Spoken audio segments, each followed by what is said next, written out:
Welcome to Tech Unplugged. Great to be here. You've brought us a fantastic puzzle today, really. A whole grab bag of information about keeping our internet chats, our online shopping, well, everything totally secure. Yeah, it's quite a collection. So we're going to dive deep into this material together and figure out the essential stuff, the bits that really matter when it comes to your online safety. Sounds like a plan. Think of us as your friendly guides through the sometimes slightly weird world of internet security. Exactly. And our mission today really is to take all this fascinating stuff you've shared and just pull out the golden nuggets, especially around this thing called TLS. TLS, right. We'll look at where it came from, how it works its magic today, and even how the big players keep it all running smoothly. Okay. Hopefully by the end of our chat, that little padlock icon in your browser, it'll make a whole lot more sense. Okay, let's get straight to it then. What in the digital darn is TLS? It sounds, I don't know, like something you'd find in a spaceship manual. It does sound a bit sci-fi, doesn't it? Oh. But the core idea is pretty down to earth, actually. TLS stands for Transport Layer Security. Okay. Think of it as the super secret, always-on bodyguard for basically everything you do online that you want to keep private.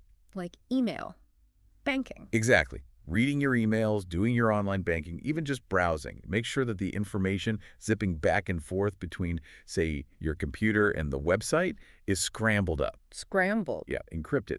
So no digital snoopers can read it. And crucially, that it hasn't been tampered with along the way. So like a high-tech, unbreakable envelope for all my precious internet data. Is that a fair analogy? That's a pretty good way to put it, precisely.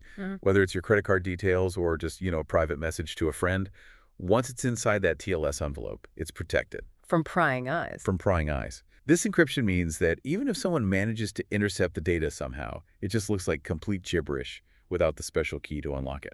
Gotcha. So it's not just about keeping secrets, it's also about making sure no internet gremlins mess with my stuff while it's traveling through the tubes. Absolutely. That's the integrity part. TLS also acts like a digital handshake. It verifies that the website you're talking to is actually who they claim to be. Ah, okay, identity check. Right. Which is crucial for stopping those man-in-the-middle attacks where some sneaky actor tries to pretend to be the website to steal your information. Right, I've heard of those. And finally, yeah, it has built-in checks to ensure the data arrives exactly as it was sent, without any sneaky alterations. So encryption, authentication, integrity, it's like a triple check system for your online comms. A triple check. I like that.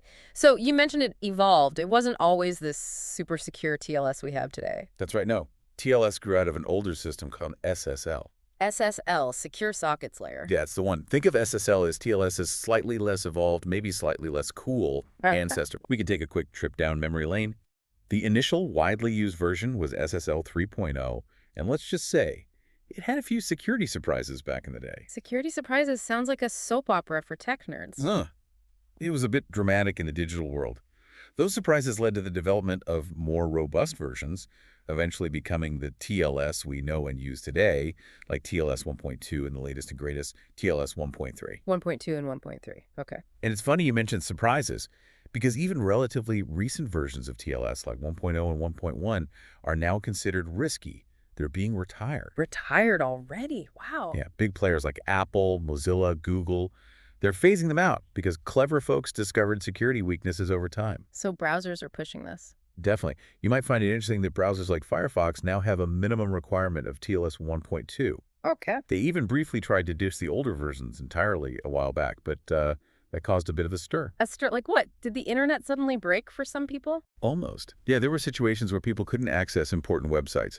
We're talking even some public health information sites during, well, a certain global event. Oh, wow. Not good. Not good at all, because those sites were still relying on the older, less secure protocols. So the browsers had to temporarily backtrack, bring back the older versions for a bit, while practically shouting at everyone, upgrade, upgrade now. Man, that really highlights why this constant improvement is so vital. It really does. It's a direct response to new threats, new vulnerabilities being found, and just the ongoing need to keep our online interactions safe from eavesdropping and tampering. Wow, real-world consequences. Okay, so we know the what and the where it came from, but how? How does TLS actually DO its amazing security trick? It can't just sprinkle digital fairy dust, right? You're absolutely right. No fairy dust involved, though it might seem like magic sometimes. It all starts with this fascinating process called a handshake. A handshake. Yeah, picture it as a super fast secret chat that happens in the blink of an eye between your computer, that's you, the client, and the website server. Okay. They need to quickly agree on the ground rules for their secure conversation. A secret negotiation. Sounds very James Bond. What kind of secrets are they whispering about? Well, they're agreeing on a set of security rules called cipher You suites. say for sweets. Okay. Think of these like a secret recipe book they both have. This recipe book tells them exactly how they're going to scramble the data. That's the encryption part, Yeah. and how they'll make sure no one messes with it during the journey. That's the integrity check. Got it. The recipe for security. Exactly. These cipher suites use different mathematical techniques, different algorithms for things like sharing initial secrets securely and then actually scrambling the main data flow. Different math tricks. Right. For instance, the latest version, TLS 1.3, has a much more streamlined approach. It exclusively uses something called AEAD algorithms. EAD sounds like a robot from a sci-fi movie. Huh. It stands for Authenticated Encryption with Associated Data. But yeah, think of it as a super efficient all-in-one method for both encrypting and authenticating the data simultaneously. Very neat. Okay, so they're picking their secret agent code words, basically. The cipher suite. In a simplified way, yes. And speaking of secret codes, or rather keys, modern cryptography is really the backbone of TLS. Right. Specifically, something called asymmetric key ciphers, or sometimes public key ciphers. Okay, hit me with it. Public and private keys. That sound like something out of a spy novel again. It does have that vibe. Imagine you have two special keys. They're different, but they're mathematically linked together. Okay. One is a public key. You can share this with anyone, like shout it from the rooftops, post it on your digital front door. Doesn't matter. Okay, public. Got it. The other is a private key. This one you keep totally secret. Guard it with your life, like the key to your actual house or your diary. Right. Keep it hidden. Now, here's the cool part. If someone wants to send you a secure message, they can use your public key to lock it in the special box. Using the key I shared publicly. Exactly. And once it's locked with your public key, the amazing thing is only your corresponding private key can open that box. Nobody else's key will work. Ah, I get it. So the website gives my browser its public key. My browser uses it to lock up my sensitive info, like my login details. Yep. And only the website with its secret private key can unlock and read it. You got it. That's the core principle. This is how your browser can be pretty sure it's talking to the real website, because only the genuine owner should possess that matching private key. Makes sense. It also allows them to set up that secure encrypted connection without having to exchange any truly secret information out in the open first. Clever. And here's a key point generally. The longer these digital keys are, the harder it is for anyone to try and guess or calculate the private key just by knowing the public key. Longer is stronger. Pretty much. It's like having a super complex lock with millions of tiny pins instead of just a few simple ones. That's why as computers get faster and better at guessing, we constantly need to make these keys longer and use more complex math to stay ahead. Million-pin internet locks. I love it. But hang on. How do I know that the public key a website gives me actually belongs to that website? Couldn't some digital trickster just hand me their own fake public key and pretend to be my bank? That's a fantastic and absolutely crucial question. You've hit on the next piece of the puzzle. That's where digital certificates and certificate authorities, or CAs, step onto the stage. Certificates and CAs. Okay, lay it on me. Think of a digital certificate as an online identity card for a website, like a passport or a driver's license, but for the internet. A website passport. Cool. This ID card contains the website's public key, plus other information to identify the website, its name, domain name, the organization that owns it, things like that. But just like your real-world ID card needs to be issued by a trusted organization, the DMV, the Passport Office, these digital certificates are issued by trusted third-party organizations. Those are the certificate authorities, the CAs. So these CAs are like the internet's official stamp of approval. They vouch for who's who online. That's a great way to put it. Your browser, your operating system, they come with a built-in list of these trusted CAs. Ah, okay. They're preloaded. Exactly. When a website presents its digital certificate during that initial handshake, your browser checks if it has been digitally signed by one of these trusted CAs. It looks for the signature. Right. If it finds a valid signature from a trusted CA, it's a strong signal that the website is legitimate. Because a reputable CA would have done their homework, verifying the website's identity before issuing that certificate. So they check things out first. They're supposed to, yes. Right. And organizations can even set up their own internal CAs to manage security within their own company networks, like having their own internal employee ID issuing system. Got it. So if a website certificate isn't signed by a CA my browser trusts, or if something looks fishy, that's when I see those scary warning messages. Connection not private, that kind of thing. Precisely. That's your browser waving a big red flag saying, hey, I can't verify this website's identity properly. Proceed with caution. Okay.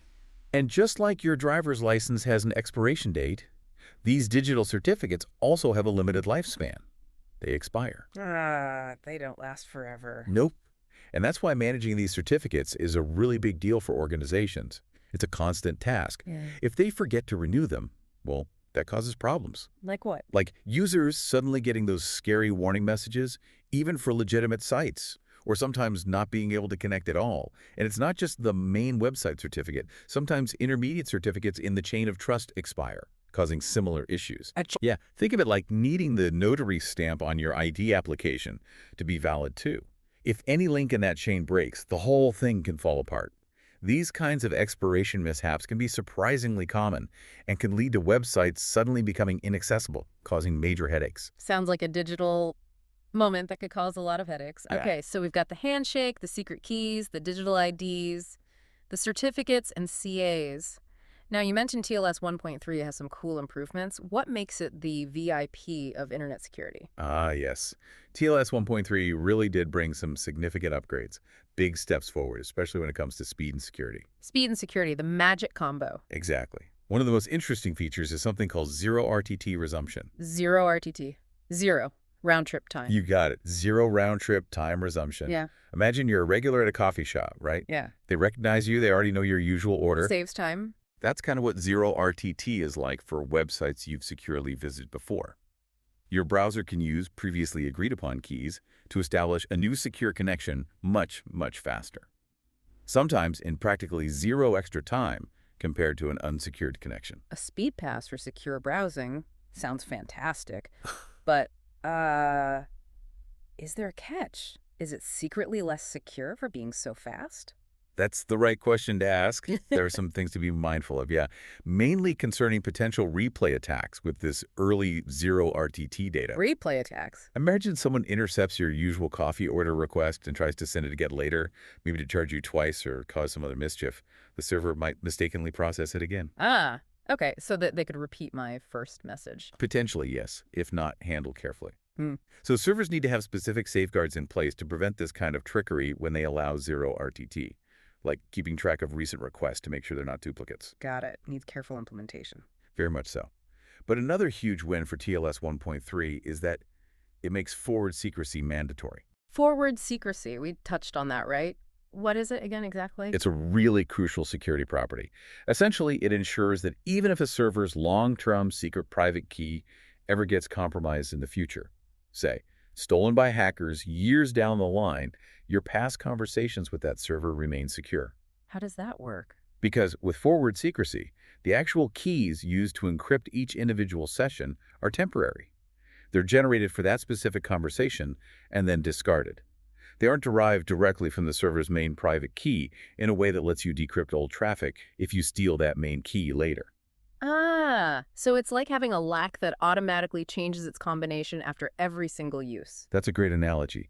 Even if someone gets hold of an old combination, the server's long-term key, they can't unlock any of the previous messages secured with the temporary keys.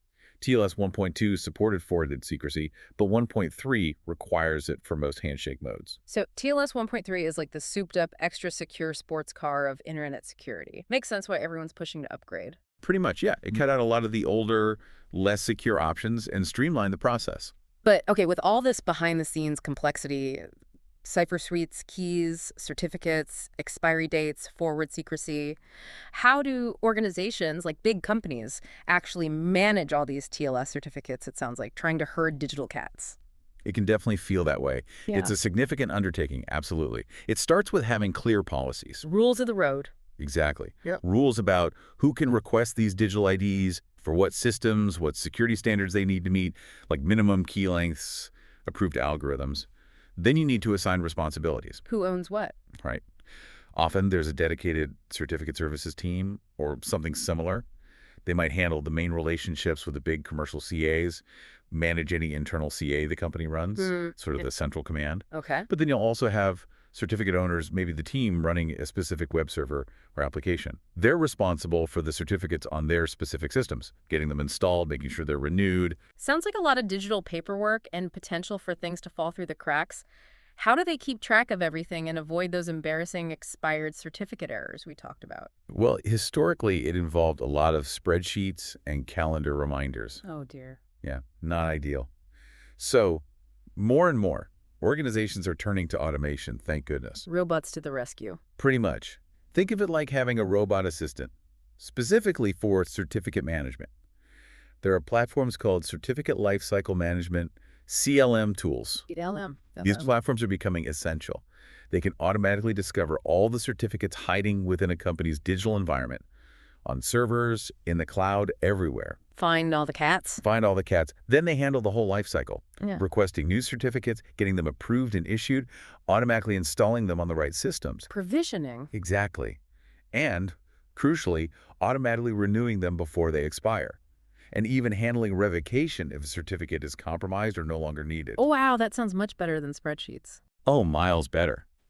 These CLM platforms also keep a constant watchful eye, monitoring the status of all certificates and sending out alerts if one is getting close to its expiration date or has some other issue. So it's like having a digital librarian for all their security IDs, making sure nothing goes missing or expires unexpectedly. That makes sense. Exactly. And to prevent just anyone from issuing fake certificates that could be used for malicious purposes, there are usually approval processes built in, Yeah. often managed through the CLM. Checks and balances. Right.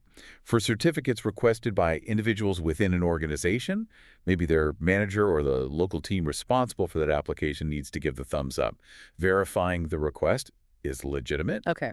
For automated systems requesting certificates, there are automated checks to ensure the application making the request is who it says it is, maybe using an API key or something, and that the certificate details match the system it's intended for. Makes sense. And sometimes, I think you mentioned, the main CA might delegate some checking. Yeah, sometimes the main certificate authority will delegate the initial verification steps, checking domain ownership, validating organization details, to a trusted partner called a registration authority, or RA. RA got it. So they're like the folks at the front desk who check your initial paperwork before you get your official internet ID from the main office. That's a good analogy, yes. Yeah. They handle some of the legwork. Okay. Now, for our listeners who really want to peek under the hood, get into the nuts and bolts, you mentioned something earlier called the TLS record protocol. What's that all about? Ah, yes, for those who like the technical deep dive, the TLS record protocol is a specific layer within the overall TLS process. Think of it as the workhorse layer. Your workhorse. Its job is to take your actual application data, the words you type into an email, the images on a web page, whatever, and break it down into smaller, manageable chunks. Okay, chop it up. Right. Then it's this layer, the record protocol, that actually applies the encryption magic we talked about earlier. Yeah. It uses the specific cipher suite methods agreed upon during that initial handshake to encrypt each chunk. Encrypt the chunks. Exactly.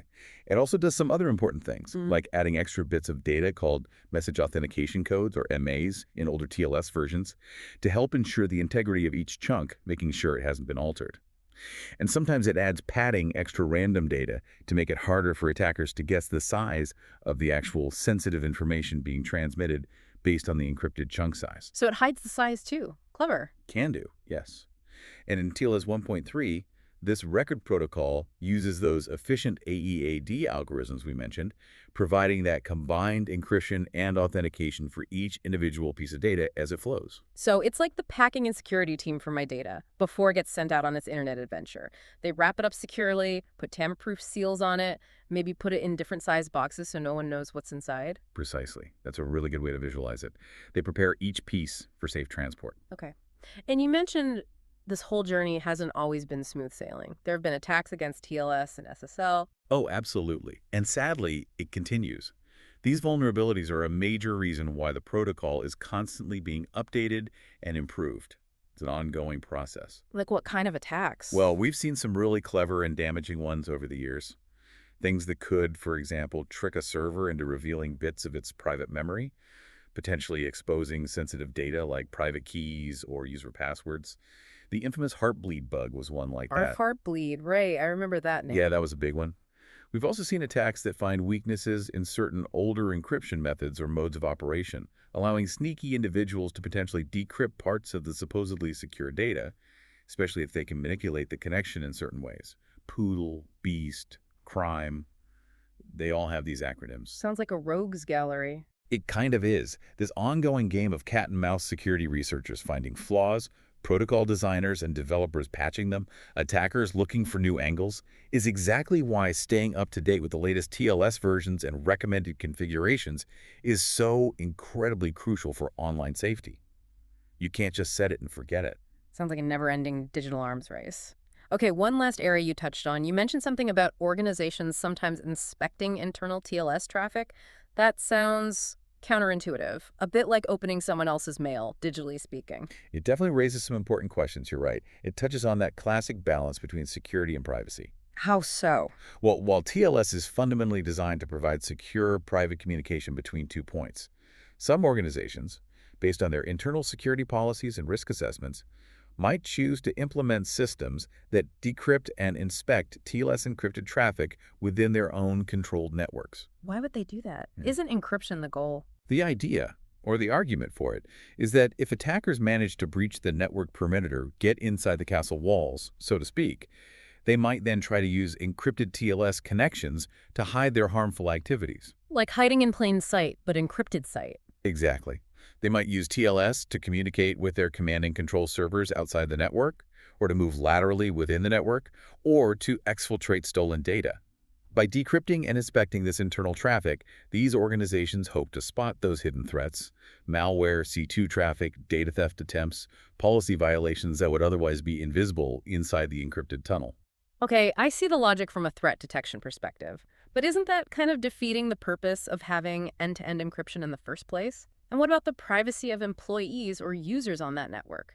Their supposedly private comms are being opened up. You've hit on the core dilemma perfectly. It's often called TLS interception or TLS inspection, and it's controversial. Decrypting traffic for inspection absolutely introduces its own set of risks. For one, it means the organization, or rather the inspection device, now has access to potentially very sensitive information in plaintext passwords, financial data, personal messages. If that inspection system itself is compromised, it becomes a treasure trove for attackers. A central point of failure. Potentially, yes. There are also performance impacts. Decrypting and re-encrypting traffic takes processing power. And there's the complexity of managing these inspection systems and their own certificates correctly. Plus, it can sometimes break legitimate applications that rely on true end-to-end security validation. So it's not a simple decision. Not at all. Organizations have to very carefully weigh the potential benefits of increased visibility into potential threats against the significant security risks, the operational complexity, and the very real privacy implications of decrypting internal TLS traffic. It's a decision that needs a lot of thought, clear policies, transparency, and often depends heavily on the specific regulatory environment and risk tolerance of the organization. So it's a bit of a digital tightrope walk, security visibility on one side, privacy and encryption integrity on the other. Makes total sense why it's complex. Absolutely. Well, folks, as you can clearly see, you've taken a real deep dive with us today into the surprisingly fascinating and incredibly important world of TLS. It really underpins so much. From its historical roots as SSL, battling those early security surprises, to the speedy security of TLS 1.3, and the sometimes daunting but crucial task of managing all those digital certificates. It's a complex landscape, isn't it? It certainly is, but one that quietly, or maybe not so quietly, keeps so much of our daily online lives functioning securely. Hopefully this chat has given everyone listening a clearer picture of why TLS is so vital, how that little padlock gets there, and, roughly how it works its magic to keep your data safe and sound. Yeah, hopefully demystified it a bit. And here's where it gets really interesting. I think the world of internet security, and TLS specifically, it never stands still. Never. They're always evolving. Always. The ongoing evolution of the protocol itself, New cryptographic research, new attacks being discovered, that constant back and forth between security measures and potential threats means this is a field that's always changing, always adapting. So keep watching this space. Definitely. We encourage you to stay curious, maybe keep an eye out for news about TLS 1.4 eventually, or explore some of the concepts we've touched on today a little further if they sparked your interest. Absolutely. Well, thanks for listening to this deep dive. We really enjoyed unpacking all that material. Stay tuned for more explorations into the technologies that shape our world. Thanks for listening to this podcast, and stay tuned.